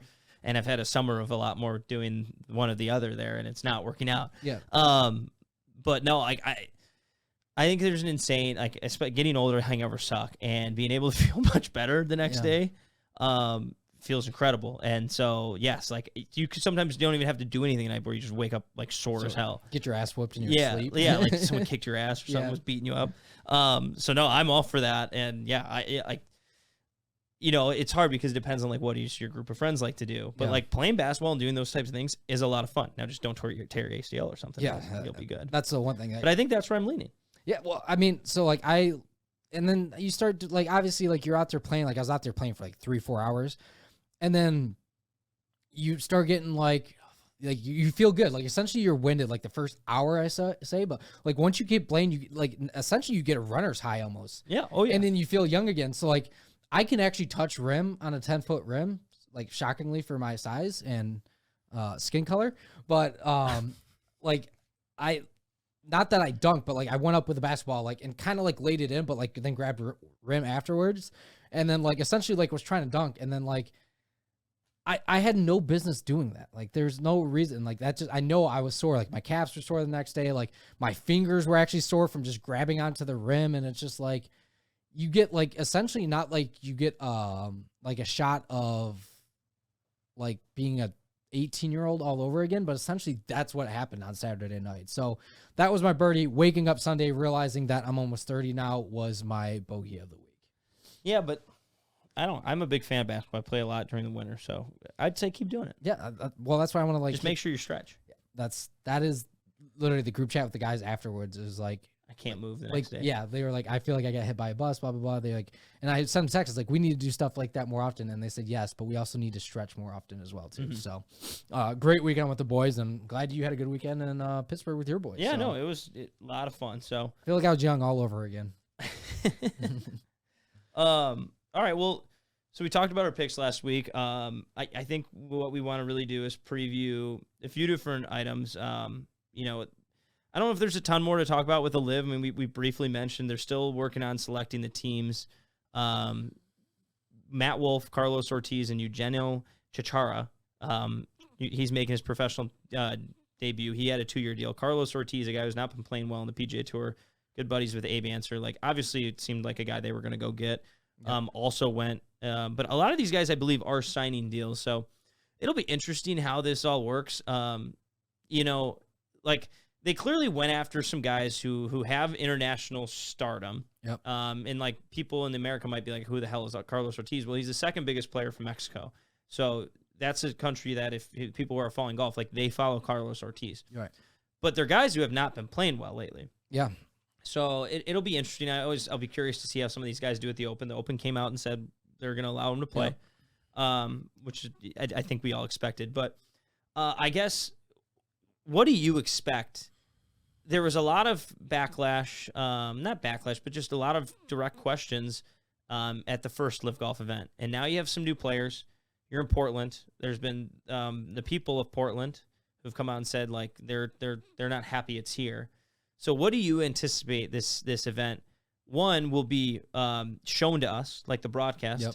And then two, what do you think will be the actual perception of the event as well? So I guess a few things real quick, right, on the Carlos Ortiz thing, right?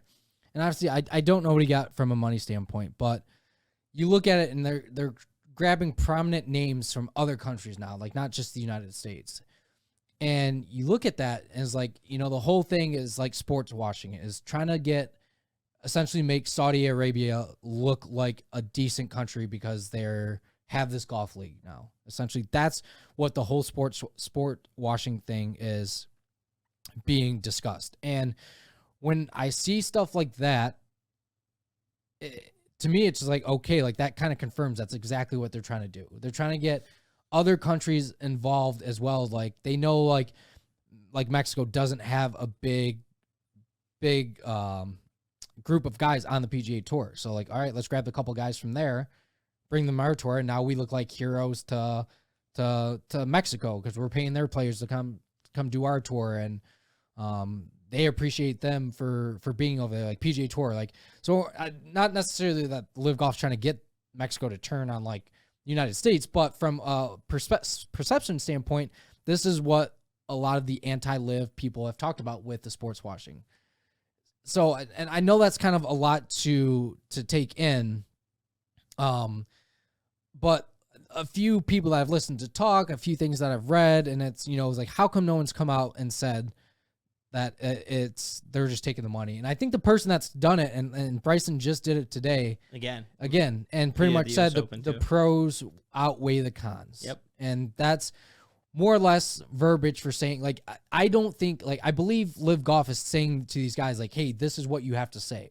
And I think that's one of the biggest issues that you're seeing with a lot of these guys jumping ship is, like, you don't know what they're going to eventually have to do. Like, could they, they could be signing 2-year, 3-year, 4-year, 5-year deals. Like, down the line, like, you don't know, like, what they're going to be made to do. And, like, granted, something happening in some type of world war type sense that, you know, could it be linked back to Saudi Arabia? Like, obviously the 9/11 thing's a big deal with that, is like, these guys are going to have to answer those questions, and it's something that they don't want to do right now. And obviously I think, like, every league, we've seen it with NFL, we've seen it with NBA, like, these guys dictate what these players are allowed to say. And that's why you're not really getting these guys coming out from LIV Golf. Like, so the press conferences again this week are going to be very interesting to watch. Yeah, I believe at LIV Golf. Now, I know you I got off track a little bit about, like, what you asked me, but how I think it's going to be perceived in the United States is I think a good contingent of Americans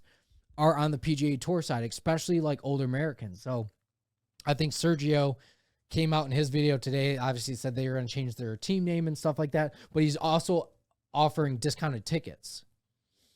So they all did that. Yeah. I mean, they're trying to get anyone they can to go to the event. Right. Exactly. And I don't necessarily think you're going to get a big turnout, because I believe do you know, I should have looked it up, but I didn't before we hopped on this, but what time the event starts on? 1:15 Pacific time.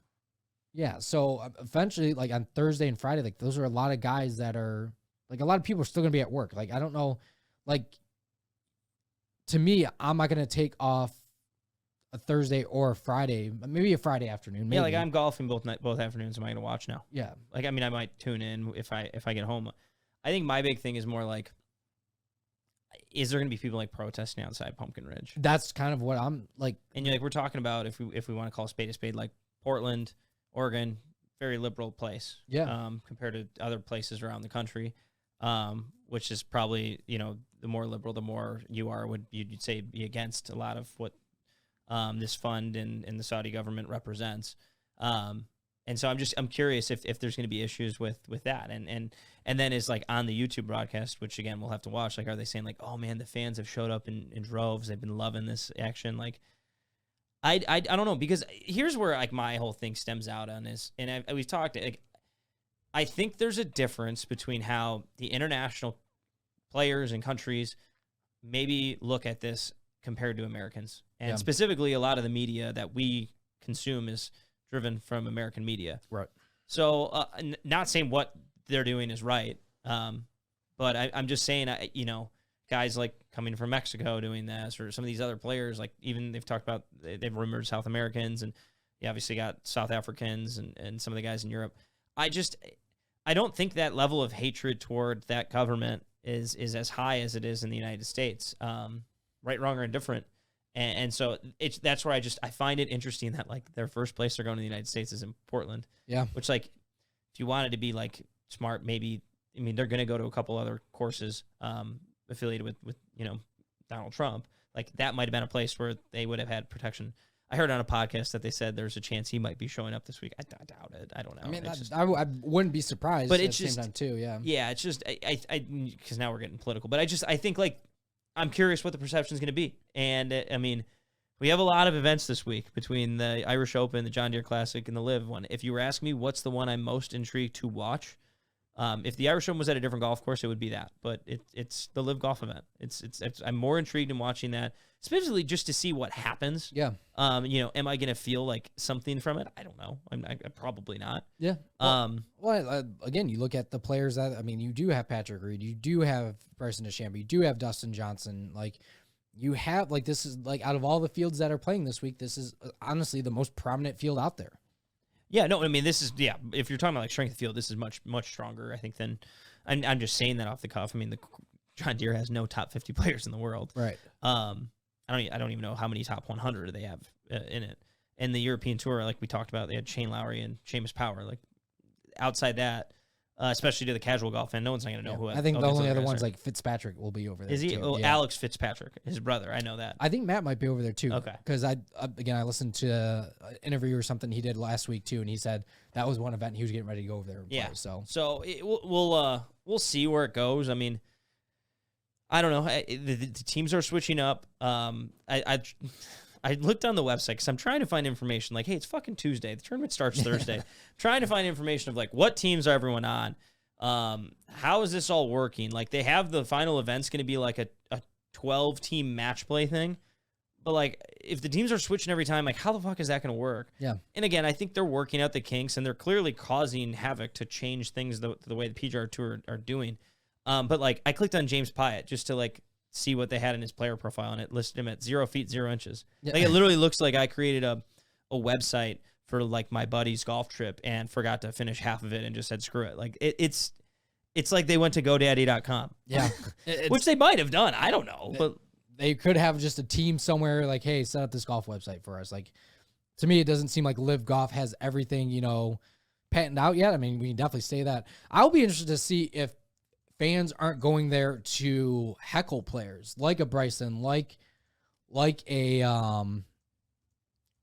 Dustin or Patrick Reed or something like that. Because obviously, like, we know the policy on the PGA Tour, like, they'll just grab people and throw it out. Like, is that going to be the same policy on LIV Golf? I assume so. Like, we saw what happened with Shipnook at the press conference with Phil Mickelson. So that's kind of the entertainment value I'm looking for. Is like, let's see if we get any guys that are ballsy. Like, yeah, they might pay the ticket price to go in, but they're going to cause hell, like, going to that golf course.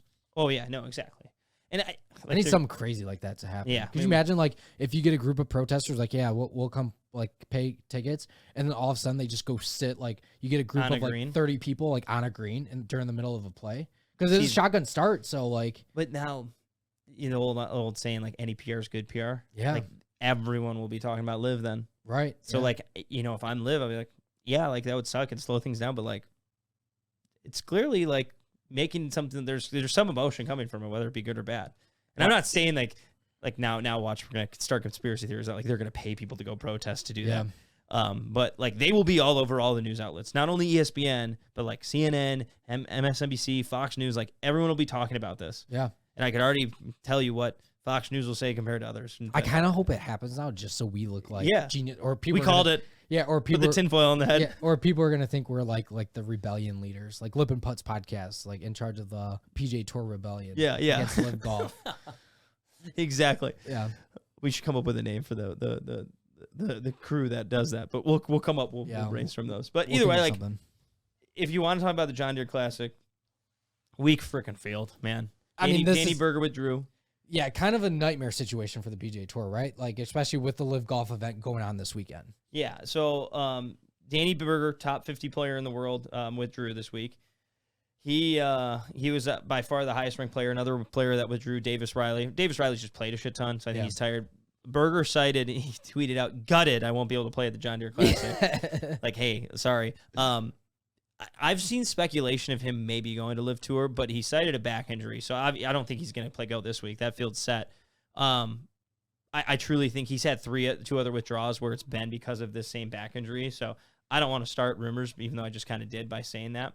But, like, looking at the field, the number one in true strokes gained in the field this week, Adam Hadwin. Then you have. I'm telling you right now, if you are not a golf like degenerate, I don't know if you know anybody in the field. You might know 5 names if you're a golf degenerate. And Jason Day's in it. Sahith, he fucks. Yep.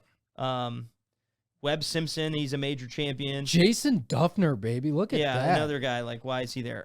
Charles Howell, the third, he's been on the tour for like 25 years. He at least plays well. He's not a guy I have an issue with in this event. Like, he actually is like one of the favorites.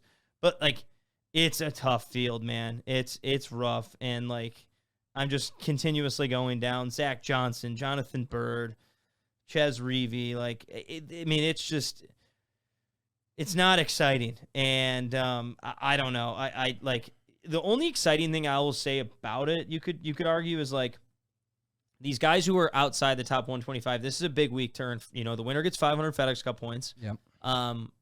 There's an opportunity for guys to get status. So, like, that's the cool thing to follow, I think, here. But, yeah, man, it's a rough field. And, like, by no means am I going to tune in until 4 holes left on Sunday. Yeah, at least you're honest, and I think a lot of people are right there with you. Like, they're going to be leaderboard watching on the weekend because, like, obviously, like, we all play a lot of golf, too. So, like, it's kind of like it's that lull period in between the U.S. Open and the British Open. It happens every year. Yeah, and it's a tough spot on the schedule. I mean, there are guys who are going to play in the Scottish Open next week. There's been a lot of tournaments leading up to this. Like, this is your week you're going to take your break on. Yeah. All right. I guess give me 2 guys that either guys you want to see win or guys that you're going to put money on to win. All right, so maybe one of each. I mean, I will tell you right now, Nick Hardy, like I am going all in on him again. Yep. He's playing really good golf, back-to-back top 10s. I think you have pretty good value. I think he's at plus 4,000 this week. I do not think you bet the favorites. Like, if Adam Hadwin's cool, like, I just don't think it's worth it. Like, plus 1,000 for Adam Hadwin. Like, he's so condensed in a 4-tournament span with some of these guys that, like, people will beat him. But I would go Nick Hardy, and then I also like Patrick Rodgers. Those would be the 2 names who I think I would watch for who have been playing well. And could maybe pick up their first. I don't know if Patrick Rodgers has actually won before. I don't think he has. So it'd be their first PGA Tour win. You're not going to root for Omar Yoresti? No, if that guy fucking makes the cut, you know what? If he makes the cut, I'll wear something ridiculous next week on the show. All right, perfect. I will do that. I like that promise. So, but yeah, like, I am so committed. That guy, 0 chance makes the cut this week, and if he does, he will finish last place. All right. My 2 guys. So. A guy that I'm going to bet on this week, and it's our boy. I bet on Sahith. He fucks. He's been playing good golf all year long. He's going to have that scar tissue, and he's going to come out and want to play well this week, especially with, like, the quote-unquote weak field. So I'm actually going to put money on Sahith this week. maybe I'll throw 10, 20 bucks on him just to feel better about myself. I feel like I let him down last week. I kind of fell asleep a little bit there on the back 9, and you fall asleep, and then that was it. Yeah, I mean, that I'll take the blame for that. So Sahith, that one's on me. But another name that I'd love to see, like, just pull off the miracle win of all miracle wins, Morgan Hoffman. Oh yeah, I mean, that dude, like, he wasn't able to, like, I mean, he was diagnosed with was it MS? Not MS, but Lou Gehrig's disease or something. Yep. I mean, his body was decaying. Muscular dystrophy. Yeah, that was it. So what was that? No, that's MD. Yeah. God, nice math. Yeah. Not even math. Whatever. Either way, no, I mean, he there was, like, stories on the PGA Tour, like, recently came out, like, he was drinking his own piss to basically, like, I don't know what it was, these different remedies, but he spent about 3 years trying to, like, solve it, and all organic, like, medicine. Yeah, and so that would be the best feel-good story. He made his first cut last week. Didn't have a great weekend at the Travelers, but, like, he made the cut. Yeah. And that's a guy, again, I don't have a problem with him getting start. It's a good feel-good story. You can, like, market it. Yeah, I mean, he was, like, it's not like he wasn't, like... He's actually on a medical exemption still, too. It's not like he wasn't doing shit on the PGA Tour. Like, he literally, he was got... a stud. Yeah, he got, like, diagnosed with that, and then, like, it's like, okay, like, I have to go do something to make sure I don't die, essentially. So he's found that. He went back to, like, original medicine, and hell, man, could you imagine, like, essentially, like, yeah, he's got a little bit like a driving range down in Puerto Rico, I think, where he's at, Costa Rica. That's where he's at. Yeah. So, like, I love that story. I read the whole article from, I think, Daniel Rappaport's the one that went down there and, like, spent time with him. So if you haven't read in Golf Digest, it's phenomenal. So that's the guy I'm rooting for this week. For sure. A miracle win. The other name, John Huh. John Huh. Every time I see John Huh, that says, like, I figure that's how you have to pronounce. What up, John Huh? He might be, I don't know what his odds are for top 20 off the top, but the last 3 tournaments, T13, T25, T12, like, trending. I don't know. I just, typically when you see a guy pick up a win, he had like, you look and you're like, oh, he had like 4 straight good finishes, kind of. Yeah. So, but either way, yeah. And then, like, one guy, who do you think wins LIV Tour? James Pyatt. Oh, bold take. I'm going to say Patrick Reed. P. Reed. Yep. Just because how fitting of a story it would be. Is like, people look at it as an evil tour. They look at the guys that have gone over there. as, very self-centered, love themselves, narcissistic. And I mean, what a storybook ending for Patrick Reed and his PGA Tour career. I'm going to go with Taylor Gooch. Okay. Why? Why what? Why am I reading for Patrick? No, you just know why'd you like you were hesitant. Just not what I was expecting. I kind of wanted to go Henny Duplessis. He came in second last time. I think the younger guys care more about winning these than the older guys do. I mean, those guys are already got paid, so. Yeah. But I mean, I could try to pronounce a few of these other names, but no, I'm going to go, that's what I'm going to lock in. Taylor Gooch, the Gooch man. Yeah. Are you going to actively root for this guy, or are you just going to like that? I'm going to actively root because I want to be right, but okay. That's it. Fair. All right. I'm never rooting for Patrick Reed. I just think he's going to win. Yeah. So. But then the other thing is like we talked about, I'm not going to preview the Irish Open, but this is the start of the 3-week Link swing. If you like to wake up early, have a cup of coffee, and watch Links Golf, turn on Golf Channel, the Irish Open, and then next week we have a Scottish Open, and then obviously the Open Championship. So that's something I really enjoy doing. I don't know if everyone else does, but it is fun to kind of watch at some cool places. And the Irish Open's been at a couple cool venues. I don't really know this course at all. Mm-hmm. I don't know if I've heard of it or anything. So, but I think the Scottish Open next week's at a really good one. So we'll talk more about it then. That'll be the main event we'll be talking about. All right, I like it. Yeah, get us ready for the Open Championship at St. Andrews. Yeah, but I guess the one thing I just want to mention before we obviously get out of here and let these people go. This week is the Michigan Amateur. Yeah, we've got to do our Michigan golf talk. Yeah, of course. It's a fun event. Obviously, there's like 12 qualifying sites. 10 guys or something, depending on how many players get in, qualify for that. And then you have a 36-hole event. It's at Hawk Hollow this week. Top 64 get into match play. Obviously, I'm just looking at it right now. The second wave is kind of on their back nine. Projected cuts at 9 over for that top 64. 10 overs at T67. Couple notable names is that like one's at 11 over. He made 2 birdies on the back nine, but he had too many big numbers early on in the day. Koj, so tough break for him. Tough break for our Koj guy. But then Stas, he's got 1 hole left to play. It looks like he'll be in the match play. So it's a fun event to follow. Yeah. The match play is where it gets grueling. They play, if you advance along, you obviously go 18 on Monday, 18 Tuesday, but then you have 36 on Wednesday, 36 on what's the day after Wednesday? Thursday. And then I think would it be 36 because you'd have 64, 32, then you have 16, 8. Yeah, then it'd be 36 on Friday. So it's a lot of golf if you make it to the end. But it's such a cool event, especially if like for those out there, and if you haven't even looked into like I don't know if every state amateur does this for their field, but like doing 36 holes of medal play on a Monday and Tuesday, and then going into a 64-man like bracket for to ultimately get your champion. It's so cool. Like I find this like very fascinating. I was lucky enough I worked at Plum Hollow when they hosted it back in, I think, what was that, 2015, 2016? I tried to qualify, didn't qualify. So it's unique, and like the crowds you get out there are actually pretty good too. So obviously a lot of family and friends and stuff. Mm-hmm. What do you think of Hawk Hollow? Do you like that course? I played it one time. Yeah, we both played it. We played together. Yeah, we played it together. I'd like to play it again. I thought the greens were really, really good. Yeah, they're playing. If anyone knows it, there's 3 nines. They're playing 1 through 18, which is the sides we played. Gotcha. Yeah, it's a good course. I like Eagle Eye better. Obviously, I think that'd be way more fun. And they again, I think it was supposed to be at Meadowbrook, and somehow things fell through, and so they quickly got onto Hawk Hollow.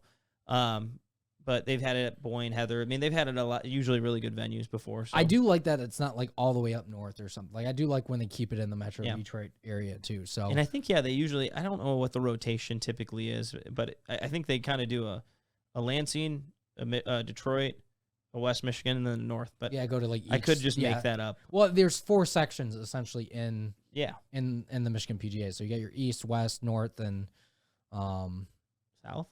I don't know if there's a South section. Or is there a Uper or like a way north? It could be something like that. Yeah, so I'm sure it has something to do with that. But either way, definitely been a good episode. I'm excited to see how everything turns out. If there's any changes in the broadcast for LIV Golf Tour. Yeah. If they do anything to get someone to buy into the team event. And if the team event's even close. I mean, last week it was a blowout. Right. I can't release the team names, but we've gotten early reports of what some of the teams are. One seems really stacked. Which leads me to believe that they will probably win, just kind of like how that South African team was really stacked at the first event. So I don't know why they would do that. I'd rather split them up, but nonetheless, maybe they're getting cash considerations on trades, or I don't know. Yeah. We're not getting any insight. Yeah, they're not doing a very good job at publicizing that part, but it's going to be unique to watch. And again, I still don't know how to feel towards it yet. I guess this will be a very good indication for us, I think, this week of how we're going to feel about LIV Golf moving forward. But last thing I got before we kind of wrap this up, I played a new golf course in Michigan this weekend. On Sunday, I played Indian Springs Metro Park. Oh. So I don't know if you've ever played it before. It's out like in the White Lake Commerce area. But we were talking to one of their starters there, and they said last year they did 150,000 rounds there. Like, how does that just for people? How does that compare? I mean, that seems like a fuck ton. Well, so I don't know what the final number, like Walnut Creek, where obviously I worked at, and where like you spent a lot of time at, like we would do, I think like a couple years ago, like 33,000 rounds, like. That's a lot of rounds, and like that's 150,000. Then he said they put 150,000 people out on the golf course last year. I mean, that's crazy. But like, if you think about it, like if you get a good weather, like that's like they open up Monday through Sunday. They probably don't have any events out there, so it's just always tee timed. So yeah, so I did 150,000 divided by 365, which obviously we don't get that in Michigan. You can't play year round. That'd be 411 golfers a day. Yeah. So then, like, let's do 411 divided by 4. That would be basically 103 foursomes. That's just if you're playing 365 days a year. That's a fuck ton. Yeah. So I mean, he could have been. No, I'm saying kudos to them. I'm Yeah. saying grow the game, or shrink the game. Yeah. I mean, but like again, you're seeing that everywhere. So like, obviously, like Metro Parks are obviously always get a lot of rounds. This one was actually like pretty. I think it was like pretty close to like, I don't know, maybe like 6,700 yards.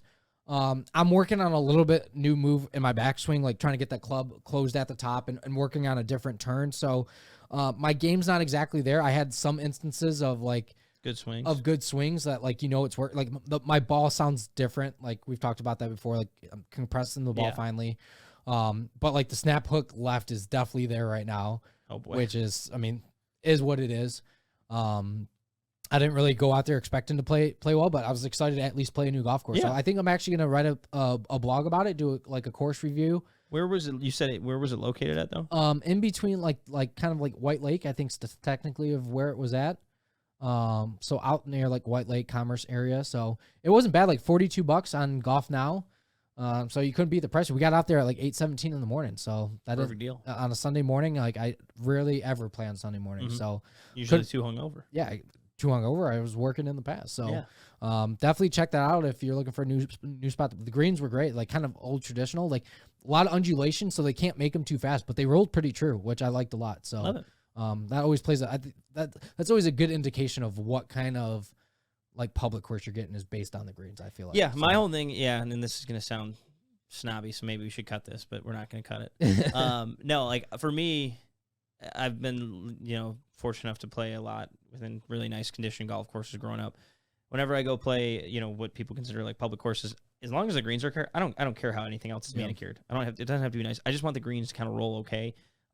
Like I've played some really good courses up for $15 where you get kind of crappy lies all over the place, but if the greens run, like that's all that matters to me. And getting the crappy lies, don't hit it there. Yeah, because you're going to go to nice courses and have crappy lies, like end up in a divot or something. And then people are just going to bitch there. Yeah, so might be my new series of like Michigan golf courses I'll try to review. So I love it. I'll do a public rating and a private rating.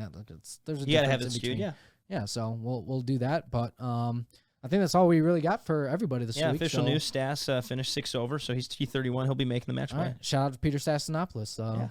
CC, state champion, and future Robert Morris Colonial. Yeah, so we'll see what happens with him down the stretch. We'll keep eyes on him all week. So yeah, enjoy the rest of your week. Hopefully you get out, play some golf. Weather's going to be great, and hit them far and hit them straight.